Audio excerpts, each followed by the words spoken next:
ముఖనాసికయోర్मध्ये వాయు సంచరతే సదా ఆకాశ పిబతి ప్రాణం సజీవ కేన జీవతి అని ఉత్తర గీతలో పరమాత్మ బోధిస్తాడు. ముఖనాసికయో మధ్యే వాయు సంచరతే సదా. ఈ వాయువు సంచరతే సదా, ఎల్లప్పుడూ కూడా సంచారం చేస్తూ ఉన్నది. ఎక్కడ అని చెప్పనంటే ముఖనాసిక.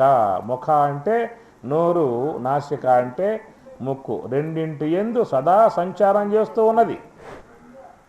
ఏమి ఎట్లా అని చెప్పని మాట్లాడుతూ ఉన్నప్పుడేమో శబ్ద బ్రహ్మముగా, మాట్లాడకపోతే శబల బ్రహ్మముగా సంచారం చేస్తూ ఉంటుంది.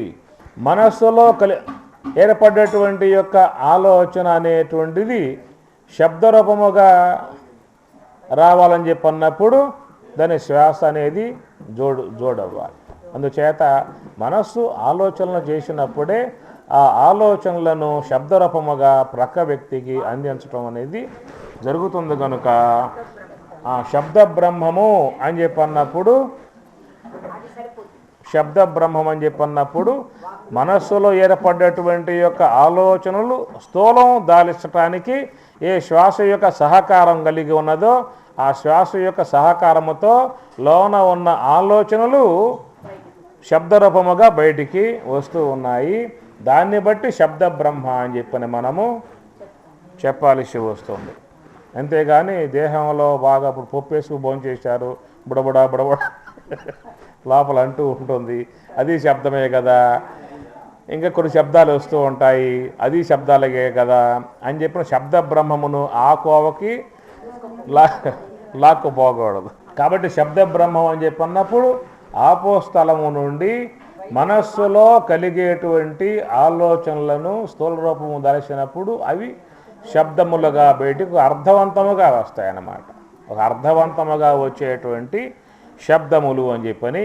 అందుచేత ఈ శబ్దములు అనబడేటువంటి యొక్క అనగా శవల బ్రహ్మము శబ్ద బ్రహ్మముగా పరిణమించేటువంటి యొక్క విధానం ఒక జాగ్రత్త అవస్థలో మాత్రమే అది విధానం ఏర్పడుతుందన్నమాట. అది నిద్రావస్థలో ఆ విధంగా వచ్చే అవకాశాలు లేవు. ఎందుకని చెప్పనంటే నిద్రావస్థలో నీకు మనస్సు ఉన్నది కదా, ఆలోచనలు ఉన్నాయి కదా, మరి శ్వాస ఉన్నది కదా, ఎందువల్ల రాలేకుండా పోయింది అని ఒక ప్రశ్నాత్మకమే. కాబట్టి స్వప్నావస్థ అనేటువంటి నిద్రలో ఉన్నప్పుడు ఆడ మనస్సు అనేది ఉన్నది, ఆలోచనలు అనేటువంటివి ఉన్నాయి, మనస్సు అనే శ్వాస ఉన్నది. అయినా శబ్ద బ్రహ్మం అనేటువంటిది మాత్రం ఉత్పన్నం కాకపోవడం కారణం ఏంటంటే వాగేంద్రియం పనిచేయటం లేదు. జ్ఞానేంద్రియాలు కర్మేంద్రియాలు జడమయ్యాయి కాబట్టి అంతరేంద్రియం ఉన్నప్పటికీ కూడా వాగేంద్రియం లేకపోవటం వల్ల ఆ యొక్క శబ్దములు బయటికి రావటం లేదు. అయితే స్వప్నావస్థలో ఒకప్పుడు వాగేంద్రియం కూడా పనిచేస్తుంది. పనిచేసినప్పుడు నిద్రలో ఉన్నప్పుడు కూడా మాట్లాడుతూ ఉంటారు. అది స్వప్నావస్థకి జాగ్రత్త అవస్థకి మధ్యలో ఉన్నటువంటి అవస్థగా మనం చెప్పాల్సి వస్తుంది. అందుచేత ఇక్కడ శబ్ద బ్రహ్మము శబల బ్రహ్మము అని చెప్పినప్పుడు ఈ శ్వాస అనేది నోటి ద్వారా అక్షర సముదాయం ద్వారా వచ్చినప్పుడు శబ్ద బ్రహ్మం అని చెప్పి అన్నాం. కాబట్టి ముఖ నాసికయో మధ్యే వాయు సంచరతే సదా ఆకాశ పిబతి ప్రాణం. ఎప్పుడైతే ఈ ప్రాణవాయువుని ఆకాశం పిబతి త్రాగివేస్తుందో సజీవ కేన జీవతి, అట్టి ఆ జీవుడు కేన జీవతి, జీవునికి ఉనికి ఎక్కడా అని చెప్పిన అన్నాడు. ఎప్పుడైతే ఆ శ్వాసను ఆకాశం తాగివేస్తుందో అని చెప్పిన అన్నాడు. అందుచేత ఆకాశాన్ని ఆ వాయువుని ఆకాశం తాగివేస్తుంది. పృథివీ జలంలో లయమవుతుంది, జలం అగ్నిలో లయమవుతుంది, అగ్ని వాయువులో లయమవుతుంది, వాయువు ఆకాశంలో లయమవుతుంది. ఈ విధంగా ఈ వాయువును కాస్త ఆకాశం తాగేసిందని చెప్పనంటే ఈ జీవుడు ఇక్కడ ఆకాశ పిబతి ప్రాణం సజీవ కేన జీవతి. కాబట్టి ఆకాశము ప్రాణవాయువును తాగివేయటం అని చెప్పనంటే సృష్టి లయంలో ఈ ప్రక్రియ వస్తుంది. భూమి జలంలో జలం, అగ్నిలో అగ్ని, వాయువులో వాయువు, ఆకాశంలో లయమైపోయే విధానం ఏర్పడుతుంది. అది మహాప్రలయం మీద చెప్పుకొచ్చారు. మనలో ఉన్నటువంటి ఈ పంచభూతాలు ఏవైతున్నాయో పృథివీ జలంలో, జలం అగ్నిలో, అగ్ని వాయువులో, వాయువు ఆకాశంలో, లయమైపోతుంది. అనగా మనలో ఉన్నటువంటి యొక్క హంస అనేటువంటి యొక్క వాయువుని మనలో ఉన్నటువంటి చిదాకాశము అనేటువంటి యొక్క ఆకాశము తాగివేస్తుంది. ఆకాశ పిబతి ప్రాణం, మనలో ఉన్న చిదాకాశం బ్రహ్మము చిదాకాశము అన్నారు, దహరాకాశము అన్నారు. చిదాకాశం అన్నా దహరాకాశం అన్నా అర్థం ఒకటే. అందుచేత ఆ చిదాకాశము బ్రహ్మము యొక్క ఆకాశము దాన్నే బట్టబయలు అని ఒక పదం వాడారు. ఈ బట్టబయలు బ్రహ్మం కాదయ్యా, లోన ఉన్న ఆ బట్టబయలు బ్రహ్మము. బయలు బ్రహ్మమనుసు భాషించుచుందురు, బయలదేలతాను బ్రహ్మమగును. బ్రహ్మమైన బయలు భావమందుండగా విశ్వదాభిరామ వినురవేమ. బయలు బ్రహ్మ మనసు భాషించుచుందురు. ఈ ఖాళీ బయలే బ్రహ్మం అని చెప్పి అంటూ ఉంటారు. ఈ బయలు బ్రహ్మము కాదురా, బ్రహ్మమైన బయలు భావమందుండగా, నీలో ఏర్పడేటువంటి యొక్క బయలే ఆ బ్రహ్మము. అనగా మనలో ఉన్నటువంటి సమస్త అనాత్మ అంతా లయమైపోయిన తర్వాత ఏముంటుంది అంటే బ్రహ్మమే ఉంటుంది. ఆ బ్రహ్మము శేషించి ఉన్నటువంటి యొక్క దానిని బట్ట బయలు అనే పదం అక్కడ వాడారు, అర్థం కావటానికి వాడారు. కర్మేంద్రియములు, జ్ఞానేంద్రియములు, అంతరేంద్రియములు, కామాదులు, క్రోధాదులు, ఆలోచనలు, ఉద్వేగాలు మొత్తం కూడా యోగ సమాధిలో లయమైపోయినాయి కదా. మొత్తం ఉన్నవన్నీ లేవనుకో, అప్పుడేమంటారు ఉన్నదేమిటి ఇక్కడ అంటే బట్టబయలే. అది అక్కడ పదాన్ని వాడటం జరిగింది అన్నమాట. కానరాని బయలు కనుటయే మోక్షంబు, కానరాని బయలు కనుటయే మోక్షంబు, మేను మరచి నిద్ర మెలగినట్లు. ఎట్లయితే నిద్రలో స్థూల దేహ వ్యవహారం లేదు, ఇంద్రియ వ్యాపార వ్యవహారం లేదు, ఎట్లయితే సుషిప్త అవస్థలో మోతూ ఉన్నాయో అట్లా నిద్ర మెలగినట్లు, నిద్ర లాంటి నిద్ర ఏదైతే ఉన్నదో యోగ నిద్ర, ఆ యోగ సమాధి నిద్రను పొందినప్పుడు కానరాని బయలు కనుట ఏ మోక్షంబు, ఆ బయలు కనాలి. అన్నీ లయమైపోయిన తర్వాత ఏ బ్రహ్మమైతే మిగిలి ఉంటుందో ఆ బ్రహ్మము యొక్క స్థాయిలో నువ్వు లీనం కాగలిగితే అది కానరాని బయలు కనుటయే మోక్షంబు అంటాడు, మెలగినట్లు. అందుచేత ఇక్కడ మనం ఏం చెప్పుకుంటున్నామంటే ఆకాశ పిబతి ప్రాణం, ఆకాశం ప్రాణవాయువుని తాగివేసింది అన్నాడు. అనగా యోగ సమాధిలో ఉన్నప్పుడు ఆ ప్రాణశక్తిని ఆ పరబ్రహ్మము తనలో విలీనం చేసుకుంటుంది. ఏ బ్రహ్మము నుండి అయితే ఆ యొక్క శ్వాస బయటికి వస్తూ ఉన్నదో ఆ శ్వాస ఆ బ్రహ్మమే దానిని లయింపజేసుకున్నది. అందుచేత ఈ మనసు అనేటువంటి యొక్క వస్తువు శ్వాసతో సంబంధం పడ్డప్పుడు మాత్రమే ఈ ప్రక్రియ జరుగుతుందన్నమాట. శ్వాసతో సంబంధం పడినంత వరకు ఈ ప్రక్రియ వచ్చే అవకాశం లేదు. కాబట్టి మనస్సు అనేది వరకు ఇది ఇంద్రియాలతోనన్నా సంబంధం పడుతుంది, వాసనలతోనన్నా సంబంధం పడుతుంది, అజ్ఞానంతోనన్నా సంబంధం పడుతుందే కానీ శ్వాసతో మాత్రం అది సంబంధం పడదు. కాబట్టి ఆ యొక్క మనస్సు ఏనాడైతే శ్వాసతో సంబంధం పడే విధానం అయితే ఆ శ్వాసతో సంబంధం పడేటువంటి యొక్క విధానం అది నీ ప్రయత్నం ద్వారా వస్తుందే కానీ అది మాత్రం పెట్టుకోదు. అది పెట్టుకోవాల్సి వస్తే ఇంద్రియాలతోనో వాసనలతోనో ఇంకేటితోనో అది పెట్టుకుంటుంది కానీ హంసతో మాత్రం అది సంబంధాన్ని పెట్టుకోదు. కాబట్టి ఆ మనసు అనేటువంటి యొక్క వస్తువుకి లేని సంబంధం ఏంటని చెప్పానంటే శ్వాసతో సంబంధము అన్నమాట. ముఖనాసికయోహ మధ్యే వాయు సంచరతే సదా అన్న విషయం కాడ వాయు సంచరతే సదా, ఎల్లప్పుడూ వాయువు సంచారం ఉన్నది అని అనుకున్నాం. అయితే ఎట్లా ఉన్నది? ముఖనాసిక, ముఖం అంటే నోరు, నాసిక అంటే మొక్కు, సదా సంచారం చేస్తూ ఉందని చెప్పన్నప్పుడు ఈ సదా సంచార విధానంలో ఒక శబ్ద బ్రహ్మము అనే అంశము చెప్పాల్సి వస్తుంది, శ్వాస శబల బ్రహ్మము అంశము చెప్పాల్సి వస్తుంది. ముఖనాసికయోహ మధ్య వాయు సంచరతే సదా అనే మాట వాడటం కారణంగా సదా అన్నప్పుడు జాగ్రత్త అవస్థకు వర్తించే అవకాశం ఉన్నది.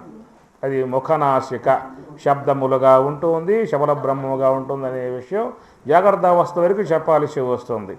ఈ సదా అనే అంశము స్వప్నావస్థకు కూడా సంబంధించి ఏమన్నా వ్యవహారం ఉంటుందా అనేటువంటి విషయంగా ప్రశ్న వేసుకున్నాం. కాబట్టి నిద్రావస్థలో శబ్ద బ్రహ్మం అనేటువంటిది ఉన్నదా? శబల బ్రహ్మం అనేది ఉన్నది. శుద్ధ బ్రహ్మం ఎప్పటికీ ఉంటుంది. శబల బ్రహ్మం అనేది కూడా ఉన్నది. నిద్ర సమయంలో శబ్ద బ్రహ్మము కూడా ఉన్నదా? సదాని అక్కడ మాట వాడాడుగా, సదా సంచరతి అని చెప్పేసి అని.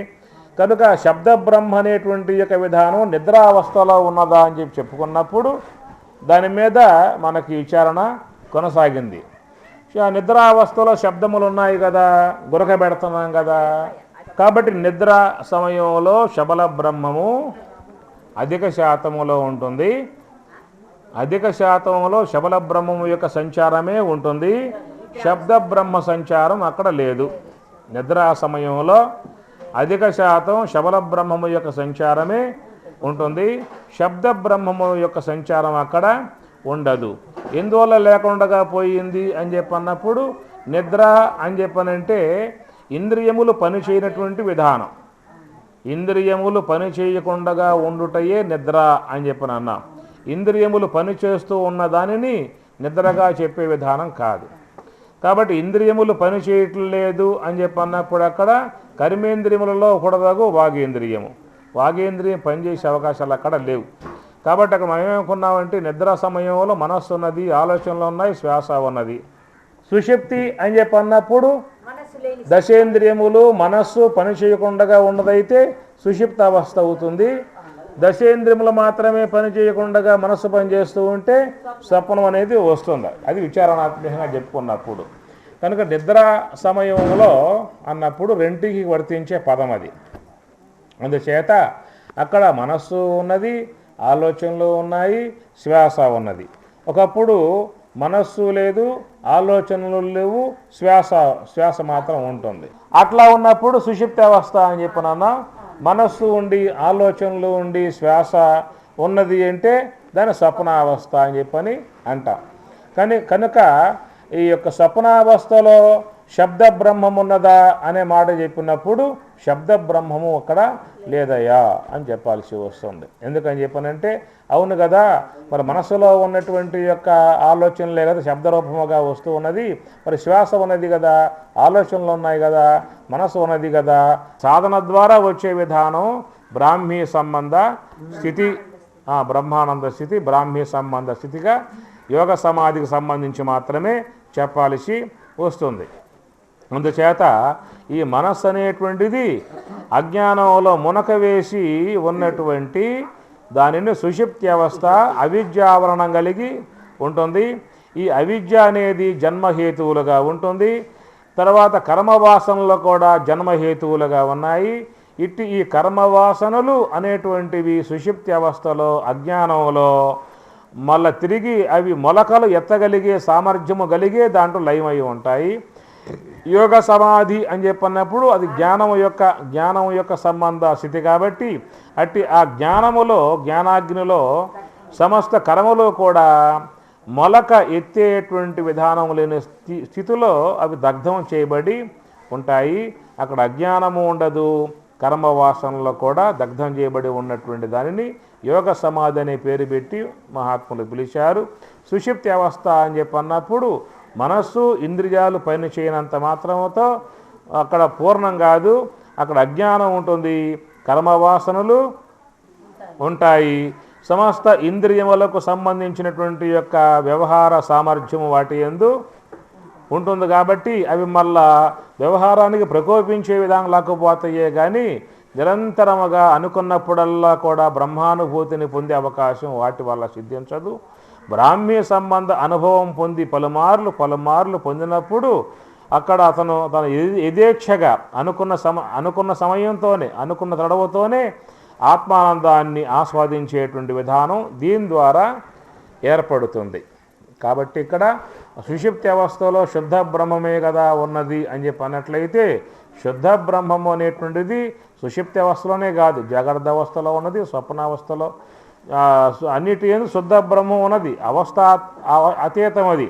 అయితే ఆ బ్రహ్మము యొక్క ఆనందాన్ని తక్కువ శాతంగా జాగ్రత్త అవస్థ, ఇంకా తక్కువ శాతంగా స్వప్నావస్థ, ఎక్కువ శాతంగా సుషుప్తి అవస్థ కేటగిరీగా చెప్పుకోవటమే కానీ సమృద్ధిగా సంపూర్ణముగా ఆ బ్రహ్మానందాన్ని యథేచ్ఛగా అనుకున్న తడవుతోనే సొంత ఇంటికి పోయినట్లుగా పొందటం అని చెప్పానంటే అది సుషుప్తి యోగ సమాధి అనబడేటువంటి దాని ద్వారా యథేచ్ఛగా పొందే విధానము, స్వతంత్రించి పొందే విధానము అనుకున్నప్పుడల్లా ఎల్లప్పుడూ దాంట్లోనే ఉండేటువంటి విధానం అనేది దీని ద్వారా వస్తుంది. సుషుప్తి అవస్థ అని చెప్పానంటే అది నీ యొక్క అధ్యయనంలో లేనటువంటి అవస్థ, అది నీ అధ్యయనం లేనటువంటి యొక్క అవస్థ. కనికరించి ప్రాప్తించవచ్చు, ప్రాప్తించక పోవచ్చు. చిన్నప్పుడైతే పసిబిడ్డలకైతే ఎక్కువ శాతం సుషుప్తి అవస్థ ఉండేది, ఎక్కువ శాతం సుషుప్తి అవస్థ ఉండేది. కొంచెమో తక్కువ శాతంలో స్వప్నావస్థ ఉంటే బహుశా ఉండొచ్చు, లేకపోవచ్చు. అయితే ఇప్పుడేమైపోయిందని చెప్పానంటే మన మనస్సులో ప్రాపంచిక సంబంధ, సాంసారిక సంబంధ, వ్యావహారిక సంబంధ ఇవన్నీ కూడా ముద్రలన్నీ మనసంతా కూడా ఆక్రమించి ఉన్నాయి. కాబట్టి మనం ఆ సుషుప్తి అవస్థకు పోవటం అని చెప్పానంటే ఈ మనస్సుని ముద్రలను దాటుకుని పోతేగా నీకు వచ్చేది ఎక్కడ. మనం ఒక సుషుప్తి అనేటువంటి చెప్పినప్పుడు ఆ సుషుప్తిని సమగ్రంగా మన అధ్యయనంలో పెట్టుకునైనా అనుభవిస్తున్నామా అని చెప్పానంటే అది మన అధ్యయనం నుంచి దాటిపోయింది. మనకు అధీనముగా, మనకు సన్నిహితముగా పిలిస్తే వచ్చేదిగా ఒకప్పుడు ఉన్నది. ఇప్పుడు మనసు అనేటువంటి యొక్క వస్తువులో సంస్కారములు ప్రకోపించినప్పుడు, మనసు అనేటువంటి యొక్క వస్తువులో గుణాదులు ప్రకోపం లేనప్పుడు అది ఒక సామాన్య స్థితిలో ఆ మనసు లేతగా, ఆ మనస్సు చాలా సున్నితముగా, శుద్ధముగా పరిస్థానంలో ఉన్నది. అందువల్ల వాడు ఎక్కువ సమయాన్ని సుషుప్తి అవస్థనే ఆస్వాదించేవాడు, అనుభవించేవాడు. అది తర్వాత క్రమేపీ మనకు యొక్క వయసు పెరిగే కొద్దీ, వ్యవహారం పెరిగే కొద్దీ, ఇంద్రియములతో సంబంధములు పెంచుకునే కొద్దీ, ఇక వ్యక్తులతో సంబంధము, ఆలోచన, సంస్కారములన్నీ కూడా చేరిపోవటం చేత మనస్సంతా కూడా వాసనమయం అయిపోవటంతో మనం ఈ యొక్క వాసనలతో మిళితమై ఉన్నటువంటి యొక్క మనస్సు నుంచి అధిగమించి, ఈ మనస్సుని అధిగమించి పోగలిగే సామర్థ్యం మన చేతుల్లో పుడలేదన్నమాట, మన చేతుల్లో లేదు. ఎందుకని చెప్పనంటే నీకు సాధనా సంబంధమై నిద్ర లేదు, సాధనా సంబంధమై నిద్ర లేదు. అది తన యొక్క ప్రకృతికి లోబడి వ్యవహరించేటువంటి విధానం, అది ప్రకృతికి లోబడి వ్యవహరించే విధానం. అది ఆ నిద్ర అనేది నీ మీదకి వచ్చేస్తుంది అన్నమాట. కాబట్టి ఏంటంటే ఆ వచ్చినప్పుడు నువ్వు ఆ సుషుప్తి అనేటువంటిది నీవు ప్రయత్నపూర్వకంగా అక్కడికి వెళ్ళిపోయి దాంట్లోనే మాత్రమే ఉండి ఆనందాన్ని పొందే విధానం ఉన్నట్లయితే చాలా వరకు మంచిదే. కానీ ఇక్కడ ఆ వాసనలు ఎక్కువ శాతం నీకు తత్సంబంధ వ్యవహారాన్ని నీకు ప్రత్యక్షం చేయిస్తూ ఉన్నాయి. నువ్వు నిద్రపోయినంత సేపట్లలో 35%, 90% ఈ మనో సంబంధ, వాసనా సంబంధ వ్యవహారమే ఉంటుంది. ఎందుకని చెప్పానంటే నువ్వు నిత్య జీవితంలో కూడా, జాగ్రత్త వ్యవహారంలో కూడా నువ్వు ఈ మనసు అనేటువంటి యొక్క వస్తువు యొక్క ఆలోచనలతోనే ఎక్కువగా వ్యవహారం చేస్తూ ఉన్నావు. కనీసం నువ్వు జాగ్రత్త అవస్థలో అయినప్పటికీ కూడా మనసు అనేటువంటి యొక్క వస్తువులో ఆలోచన సంబంధముల యొక్క వాటి యొక్క ప్రభావాలు గురి కాకుండా కొంత ఉండగలిగితే అట్లయినా నువ్వు సుషుప్త అవస్థకు త్వరగా పోయే అవకాశం ఏర్పడి ఉండేది. కానీ నువ్వు జాగ్రత్త అవస్థలో ఉన్నప్పుడు ఈ యొక్క వాసనల యొక్క ప్రభావాలకు లోనయ్యే ఆలోచనలు పుంకాలుగా కూర్చున్నా, నుంచున్నా, చిమ్ముతున్నా, భోంచేస్తూ ఉన్నా కూడా ఆలోచనల యొక్క ప్రభావాన్ని పెంచి పోషించావు. ఈ విధంగా పెంచి పోషించావు కాబట్టి ఈ యొక్క విధానమే నీకు అక్కడ నిద్రలో కూడా అది ప్రతిబింబిస్తుంది. అదే విధానమే నీకు సాధనలో కూడా ప్రతిబింబిస్తుంది. సాధనలోనూ ముందుకు పోలేకపోతూ ఉన్నావు, నిద్రలో కూడా స్వప్నావస్థ దాటి సుషుప్తి వరకు అక్కడ పోలేకపోతూ ఉన్నావు. ఆ సుషుప్తి సుఖాన్ని పొందలేకపోతూ ఉన్నావు, యోగ సమాధి ఆనందాన్ని పొందలేకపోతూ ఉన్నావు. కారణం ఏంటంటే మనస్సులో ప్రవేశించి ఉన్నటువంటి ఈ యొక్క వాసనలు నువ్వు జాగ్రత్త అవస్థలో కూడా అహర్నిశములు ప్రజెంట్ చేస్తూ ఉన్నావు. వాటిని ఆపాలి, వాటిని కట్టడి చేయాలి, వాటి పరిమితం చేయాలి, వాటి నుంచి బయటపడాలి అన్న ప్రయత్నం జాగ్రత్త అవస్థలో ఉండగా ఎప్పుడు చేస్తూ ఉన్నావు? ఒకవేళ దర్భాసనం వేసుకునో, జింక చర్మం వేసుకునో, తెల్ల వస్త్రం వేసుకునో పద్మాసనం వీరాసనం వేసుకునో ఆ అరగంటలో పావు గంటలో అప్పుడు మాత్రమే వాటిని అడ్డగించడానికి ప్రయత్నం చేస్తున్నావే కానీ నిత్య జీవిత వ్యవహారంలో ఏ సమయంలో నువ్వు అడ్డగిస్తూ ఉన్నావు వాటిని? ఒకవేళ అర్ధ గంటలను ఒకవేళ కూర్చున్నా కూడా అక్కడ కూడా ఈ పగలంతా చేసినటువంటి యొక్క అభ్యాసమే అక్కడ కూడా నీకు వచ్చేస్తుంది. కాబట్టి ఇక్కడ నిద్రలో కూడా అధిగమించి అక్కడ దాకా పోలేకపోతున్నావు, సాధనలో కూడా అధిగమించి అక్కడ దాకా పోలేకపోతూ ఉన్నావు. హంస సంచారం ఉండుటయే శబల బ్రహ్మం ఉండుట. హంస యొక్క సంచారం లేదు అంటే శుద్ధ బ్రహ్మము ఉండుట. హంస సంచారం లేదు అని శుద్ధ బ్రహ్మమే ఉన్నది అన్నట్లయితే ప్రారంధం అయిపోయినప్పుడు శ్వాస ఆగిపోయింది కదా, అప్పుడు శుద్ధ బ్రహ్మం ఉన్నట్లేనా అన్న ప్రశ్న కూడా వస్తుంది. శ్వాస ఆగిపోయింది అంటారా, శ్వాస వెళ్ళిపోయింది అంటారా? నిద్రా సమయమునందు ముఖనాసికయోహ మధ్య వాయు సంచరతే సదా అన్న పాయింట్ కాడ సదా సంచరతే అనే మాట మీద సదా సంచరతే ఎక్కడ ముఖనాసిక ముఖమునందు నాసిక యందు అన్న పాయింట్లు కాడ ఈ సదా అనే విషయం వచ్చినప్పుడు జాగ్రత్త అవస్థకు ఆ సదా అనే మాట వర్తిస్తుంది అని చెప్పుకున్నాం. జాగ్రత్త అవస్థలో మన మాటలు ఉంటాయి, మాటలు లేని తనము ఉంటుంది కాబట్టి రెండింటి విధానం సదా కొనసాగుతూనే ఉన్నది. కాబట్టి జాగ్రత్త అవస్థ కాకుండా మరొక అవస్థ ఒకటి ఉంది కదా, స్వప్నావస్థ.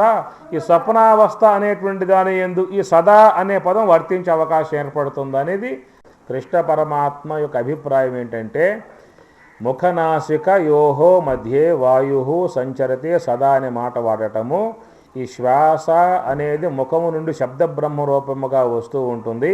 ఆ శబ్ద బ్రహ్మం మాట్లాడటం అనేటువంటి వ్యవహారం లేకపోతే శ్వాసగా ఉంటుంది. ఈ రెండింటి యొక్క విధానం శ్వాస యొక్క క్రియా రూపాలే కాబట్టి అవి ఉన్నాయి అని చెప్పని విధానంగా ఆయన చెప్పిన మాట. మనం ఒక అడుగు ముందుకు వేసి జాగ్రత్త అవస్థే కాదే స్వప్నావస్థ కూడా ఉన్నది కదా, ఆ స్వప్నావస్థలో కూడా ముఖనాసిక సదా అనే మాట వర్తిస్తుందా అని చెప్పుకున్నట్లయితే నిద్రా సమయమునందు మనస్సు అనేది ఉన్నా, ఆలోచనలు ఉన్నా, శ్వాస ఉన్నప్పటికీ కూడా వాగేంద్రియం పనిచేయట్లేదు కాబట్టి శబ్ద బ్రహ్మ ఆవిర్భావం అయ్యే అవకాశాలు లేవు. శబ్ద బ్రహ్మము అని చెప్పనంటే మనస్సులో ఉత్పన్నము అయ్యేటువంటి యొక్క ఆలోచనలే అవి బయటికి పంపించినప్పుడు శబ్దాల రూపకంగా వస్తూ ఉన్నాయి. కాబట్టి ఆలోచనలు ఉన్నప్పటికీ కూడా వాగేంద్రియం లేదు కాబట్టి వాగేంద్రియ సహకారం లేకుండా శబ్దములుగా మార్చే అవకాశము లేదు. అందుచేత అక్కడ కేవలం శ్వాస అనబడేది శబ్దరూపం దాల్చకుండగా కేవలం శబల బ్రహ్మాత్మికంగానే సంచారం కలిగి ఉన్నది. శబల బ్రహ్మాత్మిక సంచారం కలిగియే ఉన్నది.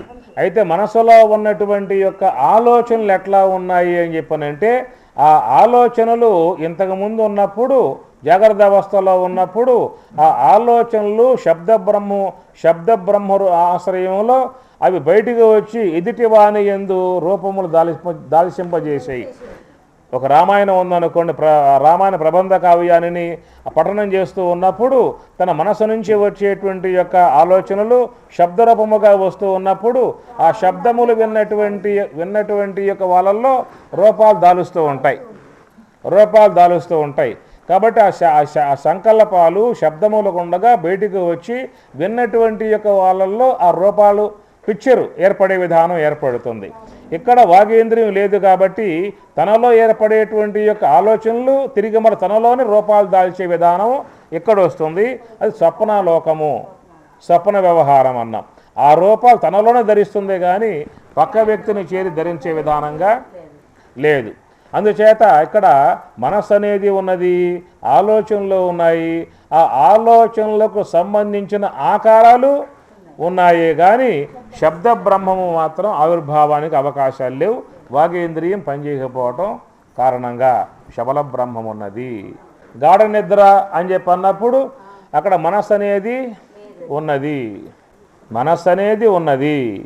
ఆలోచన ప్రభావాలు అక్కడ లేవు.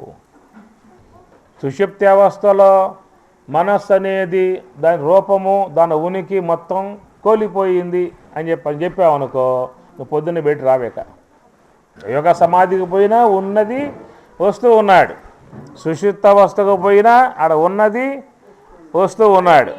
అందువల్ల వ్యవహారం లేదు. పక్క వ్యక్తికి ఇవ్వటము, పక్క వ్యక్తికి చేర్చటము, పెట్టాల్సి వస్తున్న చోటే పెట్టటము ఉందిగా వ్యవహారం. ఆ వ్యవహారం ఉండదు. కాసేపు అక్కడ నుంచుంటావు, కరెంట్ వచ్చేదాకా నుంచుంటావు. వచ్చిన తర్వాత ఏం చేస్తావు? మళ్ళా వ్యవహారం చేసుకుంటావు. అట్లాగా వ్యవహారం ఉండదు. నిద్ర అనేటువంటి అంశం రాగానే, నిద్ర అని అంటే ఏమిటి? తమస్సులో భాగం. నిద్ర అనేది తమస్సులో భాగం.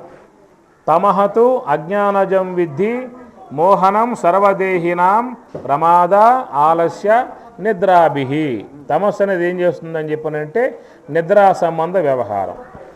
కాబట్టి నిద్ర అన్న పదం మనం వాడాము అని చెప్పనంటే అక్కడ తమస్సు యొక్క ఆవరణం వచ్చేసింది. ఈ తమస్సు యొక్క ఆవరణం రాగానే అక్కడ ఇంద్రియముల యొక్క వ్యాపారం అణిగిపోయింది. తమస్సు అనే వ్యవహారం రాగానే ఇంద్రియముల యొక్క వ్యవహారము పడిపోయింది, పూర్తిగా పడిపోయింది అక్కడ. కానీ మనస్సు అనేటువంటి యొక్క వస్తువు వ్యవహారం పడల. ఏ జాగ్రత్త అవస్థలో మనస్సు అనేటువంటి యొక్క వస్తువు ఆలోచన సంబంధ వ్యవహారం ఉన్నదో ఆ ఆలోచన సంబంధ వ్యవహారం అక్కడ కంటిన్యూషన్ కొనసాగుతున్నది. అయితే ఏ యొక్క మనస్సు ఇంద్రియములతో సంబంధపడి వ్యవహారం చేసిందో ఆ ఇంద్రియములతో తిరిగి మరలా సంబంధం చేసే అవకాశం లేకుండా పోయింది. కారణం ఏమిటంటే తమస్సు వచ్చి పడింది. కాబట్టి ఈ వచ్చిన తమస్సు ఇంద్రియాలని ముందు ప్రభావం చూపించింది, ఇంద్రియాల మీద ప్రభావం చూపించింది, వాటి వ్యవహారం లేకుండా పడేసేసింది. అయినా ఆ ప్రభావం మనస్సు మీద మాత్రం చూపల. మనస్సు పనిచేస్తూ ఉన్నది. ఇంతకుముందు ఏ ఆలోచనలు చేసుకుంటూ ఉన్నదో అదే ఆలోచనలు అక్కడ చేసుకుంటూ ఉన్నది. ఏ ఆలోచన వచ్చినప్పుడు ఏ ఆకారం తోస్తూ ఉన్నదో అదే ఆకార విధానం అక్కడ కూడా తోస్తుంది. అయితే అక్కడ అవిద్య యొక్క ప్రభావం ఉన్నది. కాబట్టి ఆ అవిద్య యందు ఆ మనస్సు యొక్క సంబంధ ఆలోచనల యొక్క రూపకల్పన విధానం అంతా కూడా స్వప్నలోకంగా, స్వప్న ప్రపంచం యొక్క రూపం అక్కడ పూర్తిగా దాల్చిందన్నమాట. ఏ మనస్సు అయితే తన యొక్క వ్యవహార దక్షతా విధానాన్ని ఇంతకుముందు జాగ్రత్త అవస్థలో ఉన్నప్పుడు ఇంద్రియములతో తన పాఠవాన్ని పంచుకున్నదో, అటు ఆలోచనలతోనే కాకుండా ఏ ఇంద్రియములతో తన సంబంధాన్ని పెట్టుకొని తన పాఠవాన్ని పెంచుకున్నదో ఆ యొక్క ఇంద్రియములతో సంబంధం గల ఆ పాఠవం అణిగిపోయింది. అక్కడ పూర్తిగా తన యొక్క శక్తి అంతా కూడా ఆలోచనల యొక్క పరిధికి వచ్చేసేసింది. జాగ్రత్త అవస్థలో ఉండగా తన యొక్క పాఠం పంచింది, ఇంద్రియాలకు కూడా పంచి ఇటు అటు రెండు పక్కల తన వ్యవహారం కొనసాగించింది. ఎప్పుడైతే దీనికి తగ్గిపోయిందో, ఇంద్రియాల యొక్క సంబంధ వ్యవహారం తగ్గిపోయిందో, విషయముల యొక్క ఆస్వాదం తగ్గిపోయిందో, పూర్తిగా అక్కడ ఆలోచనల పరిధికి మాత్రమే అది పరిమితం అయిపోయిందన్నమాట. కాబట్టి అక్కడ ఏంటంటే ఇంద్రియముల వరకే పడిపోయినాయి కానీ ఆలోచనలు పడిపోవాలి. స్వప్నావస్థలో ఆలోచనలు పడిపోవాలి. ఇంకా ఆ యొక్క అజ్ఞానపు ప్రభావం ఇంకా అధికంగా చూపినప్పుడు మనసు అనేటువంటి యొక్క భాగంలో ఉన్నటువంటి ఆలోచన ప్రభావం కూడా మరుగైపోయింది.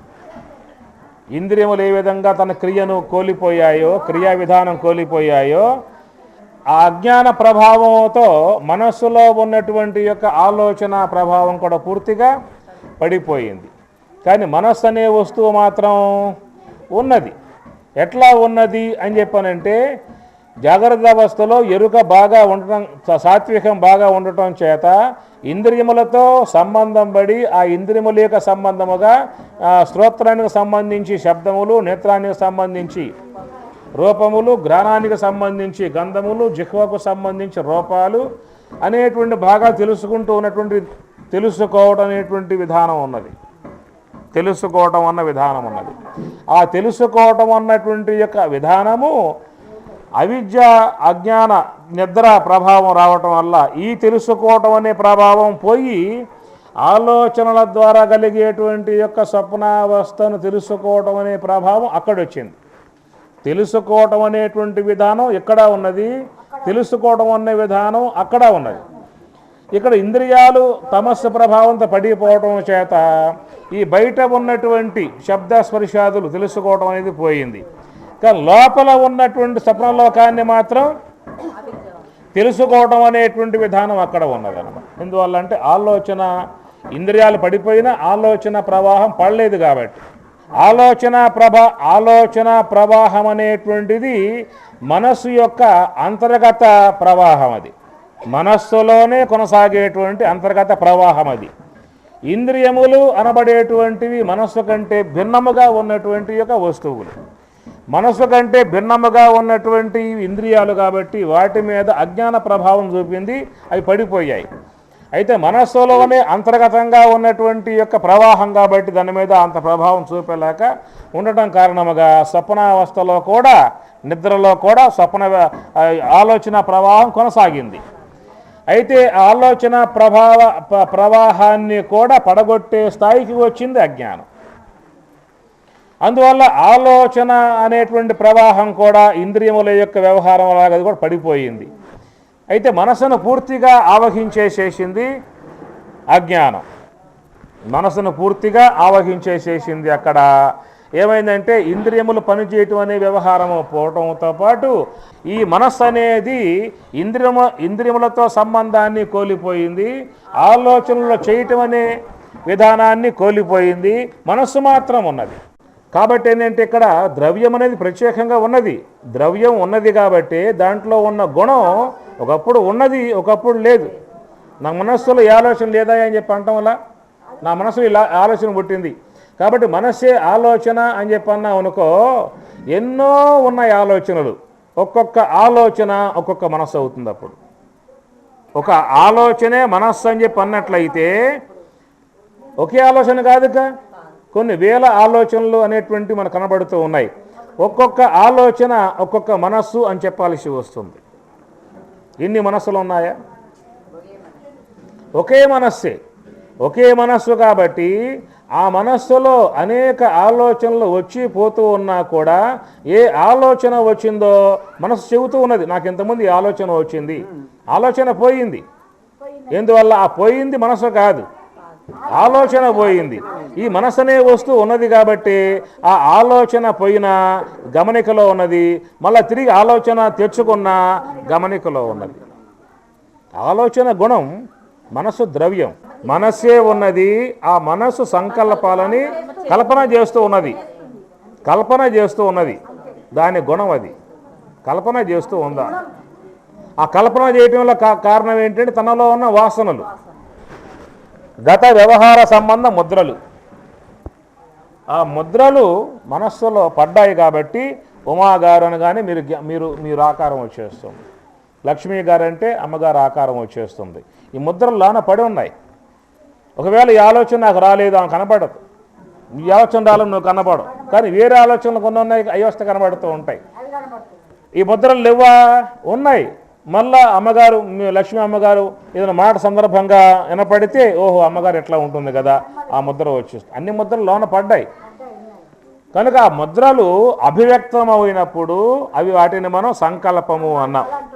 ఎందువల్ల సంకల్పము అన్నాము అంటే కల్పం అంటే సృష్టి, బ్రహ్మకల్పం అంటల్లా. కల్పం అంటే సృష్టి, కల్పన అంటే కల్పించుట, సమ్యక్ అంటే బాగుగా. కనుక ఆ సంకల్పములు చెయ్యటము అని చెప్పనంటే నీ మనస్సులో ఆ ముద్ర ఉండాలి చెయ్యాలంటే.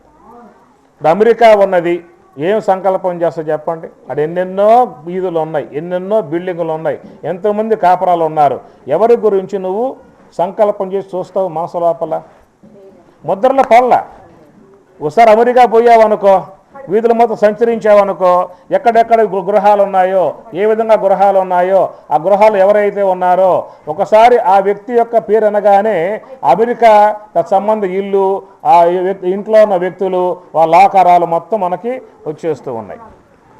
ఎందుకు అంటే అది నువ్వు అక్కడికి పోయినప్పుడు మనస్సుతో నేత్రేంద్రియం ద్వారా దర్శించినప్పుడు సంబంధ ముద్ర మనసు లోపల ప్రింట్ అయ్యాయి కాబట్టి ముద్రలు ఉంటేనే నీకు ఆలోచన వస్తుందే కానీ ముద్ర లేని దాని గురించి రూపం చూస్తావా?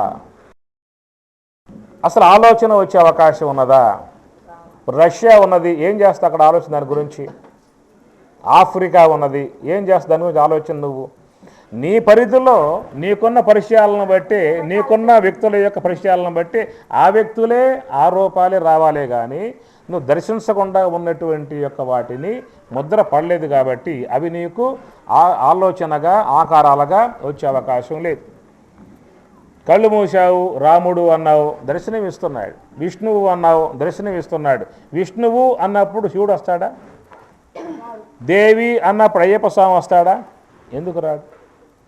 విష్ణువు యొక్క సంబంధ శంకు శకర గద పద్మాదులు నువ్వు అట్లా మనసులో ప్రింట్ వేసావు, హరికథా రూపకంగా కావచ్చు. కాబట్టి ఏ ఏ దేవతా సంబంధ తత్సంబంధ లక్షణాలు గుణాలు ముద్రపడ్డాయో ఆ పేరు రాగానే ఆకారం అట్లాగే వచ్చేస్తుంది. అందుచేత ఆలోచనయే మనస్సు అనే పరిధికి పోకూడదు. ఎందుకని చెప్పనంటే ఆలోచన లేకుండా ఉంటే మనస్సు లేకుండా పోవాలి. ఆలోచన లేకపోయినా మనస్సు ఉన్నది. ఎక్కడున్నది?